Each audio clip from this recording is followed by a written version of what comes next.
at ETH Zurich, and he works with Martin Vetchev. And he wrote this really cool paper recently titled DL2 Training and Querying Neural Networks with Logic, which caught my eye and many other people as well in the broader context of verification, testing, and analysis of neural networks. So I would, in fact, let Marc explain his work. So without further ado, Marc, please go ahead. Thank you.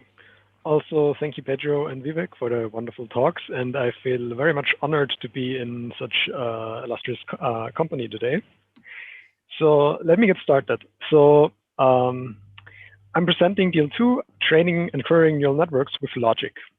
So this talk will mainly focus on two recent papers. Well, the DL2 paper from ICML 2019 and the Learning Certified Individually Fair Representations from NeurIPS 2020. And both papers would not have been possible without my collaborators, who are Mislav, Dana, Timon, Se, Anjan, and my supervisor, Martin. Now, let's get started. So, as it was already said, we have a background in security and adversarial robustness also. So our first intuition was we want to understand what a neural network actually does. So the very first example that we looked at was actually, we have some neural network that takes a description of a person in some tabular data and decides whether the person is approved for a loan or not. And we wanted to understand, okay, if the person is not approved, what is the minimal change they can make to this person or to the description of this person, such that the loan would get approved? Well, and as I mentioned, we have a background in adversarial robustness. So we said, okay, let's not just look at tabular data, let's also look at images, so they're the context in which adversarial robustness is commonly studied. So as a recap, if you're not familiar with adversarial robustness, soon after neural networks started really taking off for image classification, several researchers found that they are very sensitive to particularly crafted noise. So if you give a neural network this image of a panda, it will classify it as panda. This concrete neural network here has a okay confidence for this statement. Now, if you add the specially crafted noise, you as a human don't see really a difference between the two images. But for the neural network, it's now a given, and it's a given with very high certainty. Now, keeping this in mind, we decided to look at several queries similar to that one. So we wanted to understand if you have two neural networks trained for the same task, but they maybe differ in the data what was used, the loss function was used, the architecture was used, or just the noise of the training procedure, then can we understand where and how these neural networks differ? So can we find an input such that they produce different outputs, or can we find an input similar to a given input such that they produce different outputs? And by similar actually means similar as in here. So as a human wouldn't see a difference. Also, can we find inputs that deactivate certain neurons that should be active? If you look at other cat inputs, for example, can we also find adversarial examples? I mean, we've shown it. Or can we find adversarial examples by using also an additional neural network? So here we have a generator network that takes some noise vector and a class and produces a image for the given class. Now, can we find the noise such that we produce an image of a cat, but that fools that other neural network into thinking it's a dog? And as you can see by the citations, these are problems that other people have looked in individually. So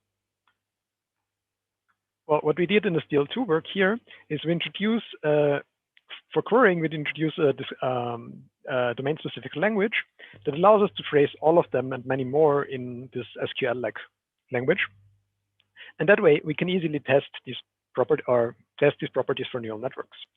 Now, in this talk, and this is the connection to logic, actually, I want to talk about how we solve these queries once we have them. So for this, we have a pipeline. We take the query, we translate it into a logical formula. Then, based on this logical formula, we define a differentiable loss. And this loss has two nice properties. The way we define it, it is always non-negative. So it's either a positive value or zero. And if it is zero, we know that we have a satisfying assignment for the formula, so that we have a satisfied formula essentially. So given these two properties, we can then just minimize the loss. And if we hit zero, we are lucky. Then we have a satisfying assignment to our initial query. Now, how do we do the individual parts of this work? Well, first, let's look at the translation of the query to logic. To this end, let's take a closer look at this example again. So this is an example that I talked about before, where we look for a noise vector. So in particular, this noise vector here is 100-dimensional. So this is some real valued or float valued vector with 100 dimensions. And we also know that these values are usually minus 1, 1. So this constraint tells us all dimensions of this 100-dimensional vector are between -1 and 1. Then we just apply the neural network gen as a generator to this noise and some constant for cat. And then we apply the neural network, and then we have some syntactic sugar to ensure that the classification will be dog. So that's the language, and this is this example query that we'll use now. And now we translate this to logic. Well, what kind of logic? Well, we use a very restricted but for a subset of formal first-order logic, which focuses on numerical comparisons. So really, we allow numerical variables here. We allow some numerical constants like the -1 or the cat. They're all constants. And we allow numerical functions, such as the neural networks. So gen here or nm for the classifier that we've just seen. And then we allow comparisons, so mostly standard numerical comparisons over them. And on top of these terms, we then allow the standard logical operators, so conjunction, disjunction, negation. And now if you take a look at this query, let's look at so the actual constraint is in green, and this is what we would then translate to logic. So let me quickly move out of let me move the windows from zoom out of the way because I don't see my slide. Okay, so if we take a look at this -1 to 1 constraint, we say we have a 100-dimensional variable, and we say all of the dimensions are between -1 and 1, and this is essentially what we say in the formula. So quite straightforward. For the classification constraint, we have the same. So again, quickly recap neural network. So if you have classification of a neural network, if you have k classes, then given an input, the neural network usually outputs k numbers, the so-called logits, one associated with each class. And we usually say that the logit with the largest class is the winner. So it gets classified to whatever that logit represents. And now in this formula here, we also say so we want the classification to be dog. So all logits are smaller than the dog logit. And that's what we say in logic. So since I am a grad student myself, in our case, this is really an automated process to translate this. So this is standard. We parse the language and then have some translation rules to take this in logical formula. Now, more interestingly, what do we do once we have the logical formula? So how do we get this translation and what do we do with it? So to this end, we introduce a recursive translation operator. And since our language is focused on these numerical comparisons, we didn't stay with the standard T-norm setting that Vivek mentioned before. We rather have a custom translation that's also inspired by another work that we'll mention in a second. And this gives us these key properties. So this loss is always non-negative, and this loss is 0 if and only if it's satisfied. So the key of the translation is really this hinge loss here. So if you have a comparison between two numbers, T1 and T2, so if T1 is less than T2, then we translate this as this formula here. So if T1 is less than T2, this is 0, else this is larger. And just by construction, we can see that these two properties hold. Now, similarly, if you look at addition here, in addition, logically we require addition is true if both individual subformulas are true. So to get the loss translation of this joint conjunction, we need both sides to be true. So in our translation, true means it maps to 0. So addition perfectly captures the semantics of conjunction. Yes. So this translation is nice because it allows differentiability of the loss that we obtain with respect to the variables. So the variable that we are looking for. So in the previous example, the noise I. Also, it's differentiable with respect to the weights of the neural network. Now, mathematically speaking, it's only differentiable almost everywhere because this hinge loss translation here is not differentiable at 0. And also, if you have a neural network, they're usually also only differentiable at, well, they're differentiably almost everywhere because they also include these maximum terms as values. But in a practically speaking, differentiability almost everywhere works fine for us. So to take again a look at this example that we had before. So if you have this constraint here for the -1 to 1 range, this just gets, by applying this first and the last rule here, gets just translated into the sum of hinge losses, and that's it. So this is quite straightforward, and we found this to work relatively well. I will come back to motivation for this work and a few problems of this later. But now we have a loss. Great. So now we just need to minimize it. As I said, the loss is differentiable with respect to the input, so we can just use gradient methods. So you can do standard gradient descent on it. However, there's two problems. We are not convex, so this is one due to the translation of this junction, which uses multiplication, and the neural network itself. So if you encode your neural network in this formula, it is also not convex. So this non-convexity means you're not guaranteed to find the global minimum if there is one, if you just apply gradient methods.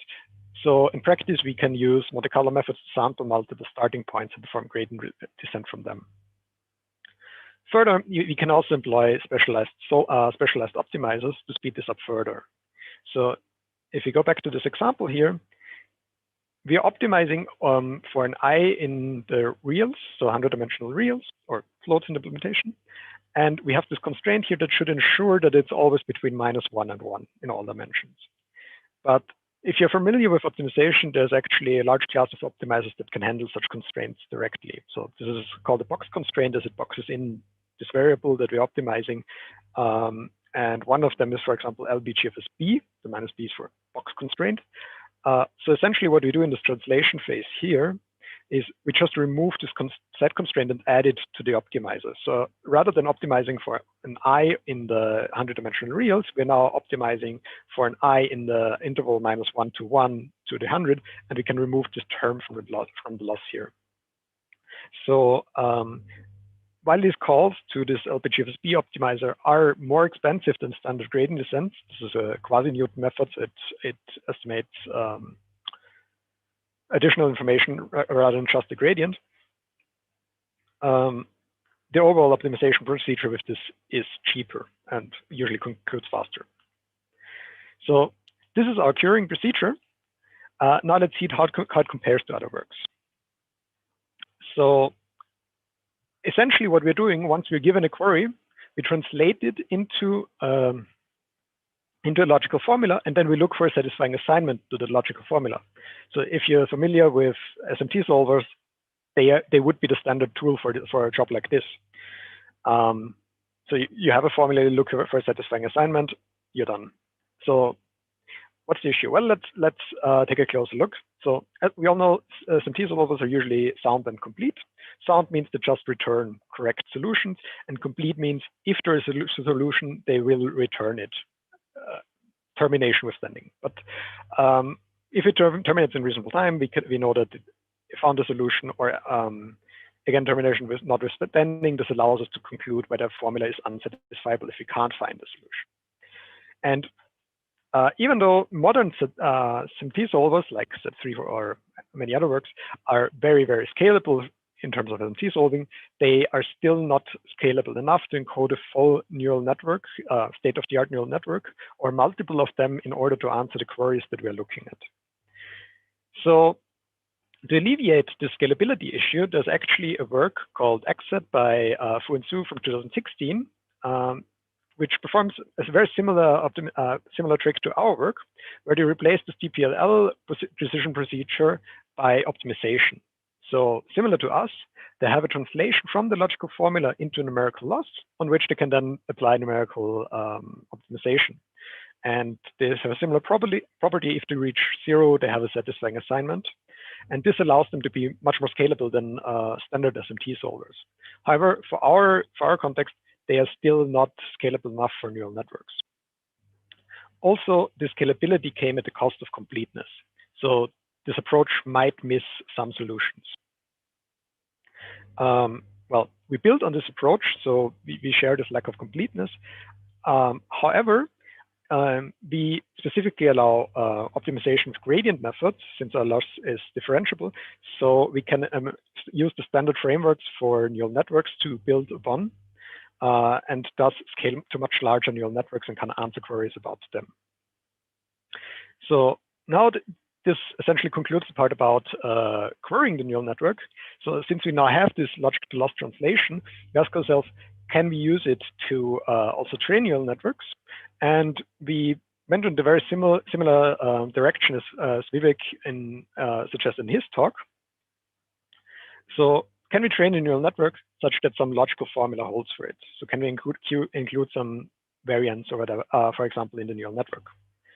Well, let's take a look. So our goal is we have some formula phi, and that might be over the weights of the neural network, or that might be over some input, output, or some input at least, or input-output pairs. And we want this to hold for all inputs, essentially. Well, it will likely never hold for all inputs, but that's our goal. So we want to train a neural network to do this. Well, commonly when you train a neural network, you find weights such to minimize some expected loss over the data set. And usually here you would have some classification loss in standard image classification, for example. Well, in our case, we can just use our loss translation of this formula phi now, plug in the current data and the weights of the neural network. The weights are denoted as blue theta here, and the x is the current data, and just perform gradient descent. And that already works well. However, conceptually, if you think about it, from which data points we can learn the most, those are usually the ones for which this formula phi is currently not fulfilled, or which are very close to not fulfilling it.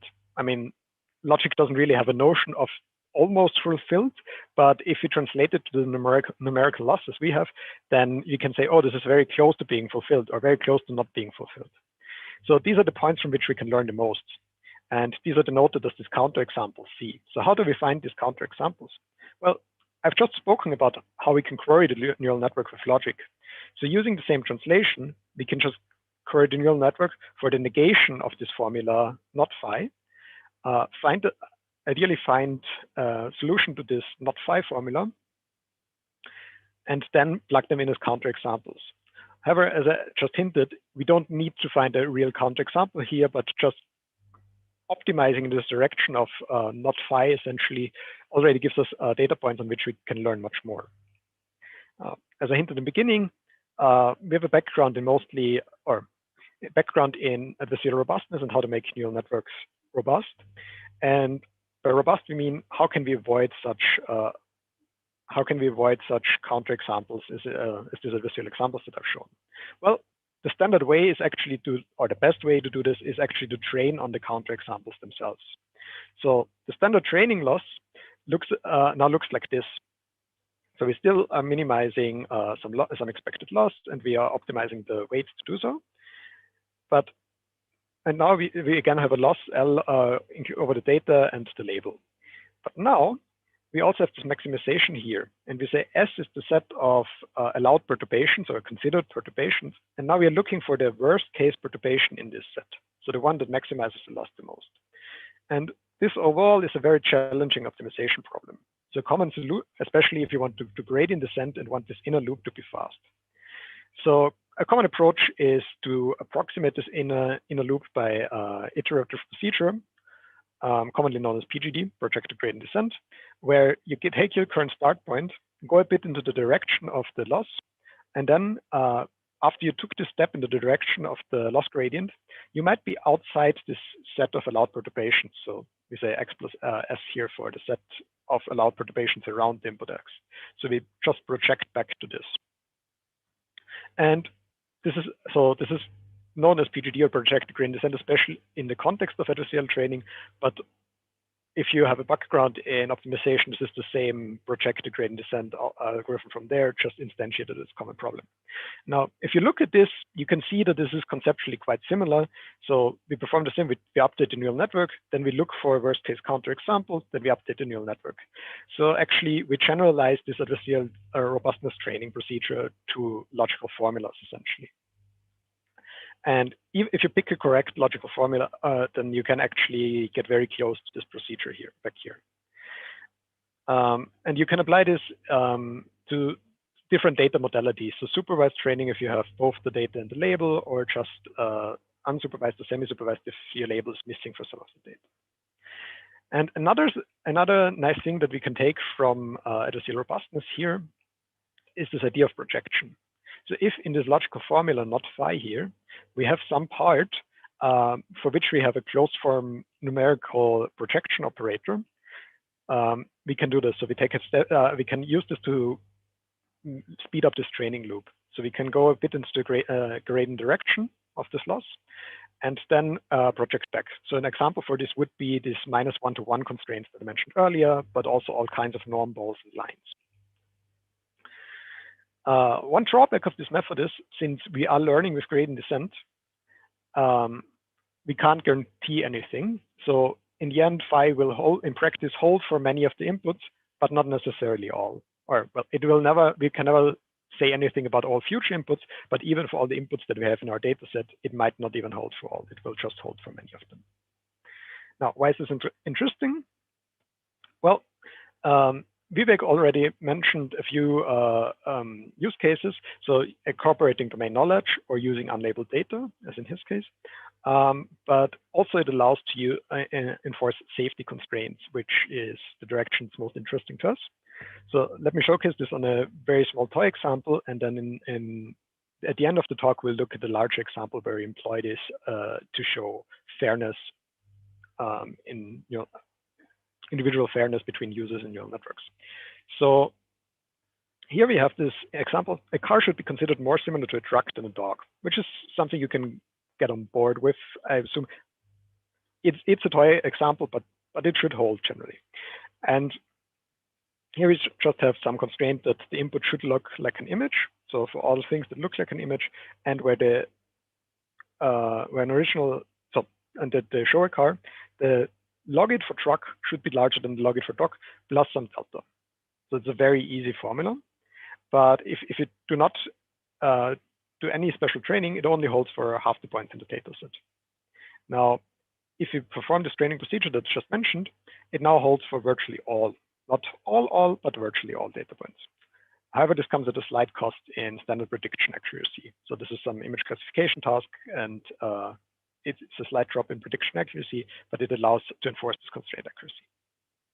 Now, so far, I've shown you this querying and this training approach, and both rely on this logical loss translation. Now, before I show you the concluding example, I want to talk a bit about the open problems with this. Again, very similar to what Vivek mentioned, we are still looking at what is the optimal logic to loss translation, essentially. So for example, there is, in fact, infinitely many translations similar to the one that I've shown that has this property that it's non-negative and negative if the formula is satisfied. However, they have different numerical optimization properties. So we are interested in theoretical understanding of which properties you would want, and therefore which translations, and also in the engineering approach that tells us which are the best translation for the given input. Further, we are still looking to make this training procedure here more efficient, for example, by employing more of these projection operators that I've mentioned earlier, and also to allow a kind of hard enforcement, at least for parts of the rule. So you have a small set of your data set for which you want to be sure that this rule is hard enforced. Again, this is relevant to context of safety constraints, for example. Now, since I've shown you the more the framework side of this, I want to talk about one application. And this application is individual fairness. So individual fairness just says similar individuals should be treated similarly. Well, as we are again talking about a classification setting, treated similarly just means classified the same. What are similar individuals? Well, I'll come to that in a moment. I just want to fully motivate the setting before. So here we follow an approach on fair representation learning from McNamara. And the idea is that we have three parties: a data regulator, a data producer, and a data consumer. The data regulator is some, let's say, government agency that defines a fairness notion for a task. And now the data producer and the data consumer are two companies that want to comply to this fairness notion.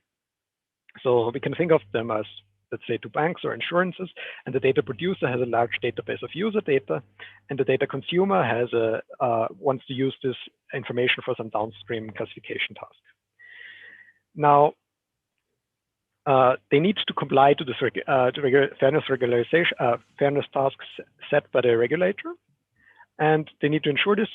And ideally, they don't want to share data between the producer and the consumer.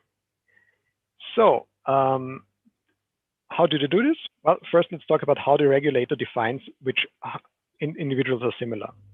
To motivate this in this logic setting, we say to individuals x and x prime are similar if some logical formula over them is true. In particular, we are now back in this tabular data setting from the beginning where we have individuals, and they are comprised of, and they're described by categorical and numerical attributes. So, and the formula just says we want all of the categorical attributes other than gender to be the same, and all of the numerical attributes to be at least in some range of each other. So if you look at individuals 1 and 2, they're both engineers, so that's a categorical one, check. They both have similar income, so let's say the income, the alpha is sufficient to count them as similar, and the gender is different, but we don't count that one. So at least for the shown attributes, individuals 1 and 2 are similar, but individual 3 would be different. So now, how can we use the logic training with logic approach to ensure this? Well, we have the data producer and the data consumer both train a neural network. The data producer trains a neural network F, and the consumer a network H. This neural network F of the data producer takes an input, so one of the descriptions of the individual, and maps them to a latent space. Then the data consumer can take this latent space and classify the individual from there. Now, what we really want to enforce is this property from the beginning. So it's the property that two similar individuals, so if the formula phi holds, they get mapped close together in this latent space here. And for this, we use the training procedure I just introduced. And if you look at this visualization here, so this is the input x, and this brown region is all of the x primes for which this formula holds. Now, if you feed this through the neural network, then we end up with this other brown region. Now, as I said before, since the training only holds for most points, but not necessarily all, we still can't verify anything at inference time. So we can't guarantee anything. So to this end, what we want to show at inference time is that for all x prime, this formula holds, but there might be some epsilon now rather than the delta from above. Why is the different epsilon? Well, as I said, so in most cases, this epsilon will be close to the delta, but as the training might not always hold, we sometimes might obtain a large epsilon. In practice, we actually find this by encoding this formula and the whole neural network as a mixed integer linear program and then solving for this epsilon. So once we have this, so that way we end up with this orange box. So if you take this brown set here, map it through the neural network, then we end up with this brown set again. And here we over approximate this with the brown set. Now, if we take this brown set, so this brown set is parameterized by the center point C and this radius in the infinity norm epsilon essentially. And once we have this, we can give it to the data consumer, who can just prove to us that all of these points certify the same. Yes, this is on my last slide. Okay. So that way we can show that all of them classify the same. And thus we've proven the property, and this is enabled by training with our loss. So now to summarize, I've shown you the DL2 approach where we have training and querying, and then I've shown you this application in individual fairness. And I'm sorry for going over time, but if there are questions, I'm still happy to take them. Thank you very much, Marc, for a very nice talk. One quick question. How Sure. do you define optimal counterexample, that Z star? What do you mean by that? So if we assume that the formula not phi is satisfiable, if the not phi is satisfiable, then just by construction, our translation must have a point where it is 0. So this might be a formula involving x and the weights of the neural network, and there is the set somewhere. There's this c somewhere in the formula, and this is a variable. And we can try to find an assignment for this variable such that this formula is true, meaning the overall loss is 0. And there are cases where we find this, and then this is the C star. However, just due to the gradient optimization, we might not find one, or the formula might actually sometimes not be satisfiable. Then we won't find one, but the gradient descent will still give us one that numerically minimizes this L, and this would be the C star then. Thank you very much. Vineil, can you please share your screen? Thank you again, Marc, for your very nice talk. You're welcome. So the next talk is by Vineil Nagisetti. He's going to talk about an algorithm called constrained gradient descent to test neural networks.